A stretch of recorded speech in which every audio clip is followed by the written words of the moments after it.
Miss பண்ண தேவையில்லை. ஜீ5 முற்றிலும் இலவசமாக காணுங்கள், இங்கேயும் எப்பொழுதும். அம்மா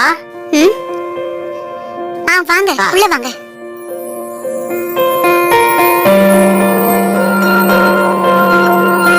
வாங்க. வணக்கம். உட்காருங்க. ஆமா ஜோசியரே, உங்களை யார் வர சொன்னது? அத்தை, நான் தான் வர சொன்னேன். நீ வர சொன்னியா? எதுக்கு? இல்ல அத்தை, மீனாட்சி அக்கா அவங்க வீட்டுக்காரரோட சண்டை போட்டு வீட்டுக்கு வெளியே இருக்கிற கெஸ்ட் ஹவுஸ்லயே இருக்காங்க. அவங்க எப்ப வீட்டுக்குள்ள வருவாங்க, ஆனந்த் மாமாவும் மீனாட்சி அக்காவும் எப்ப ஒண்ணு சேருவாங்க, இதுக்கெல்லாம் ஜாதகத்துல ஏதாவது பிரச்சனையான்னு தெரிஞ்சுக்கதான் நான் ஜோசியரை வர சொன்னேன்.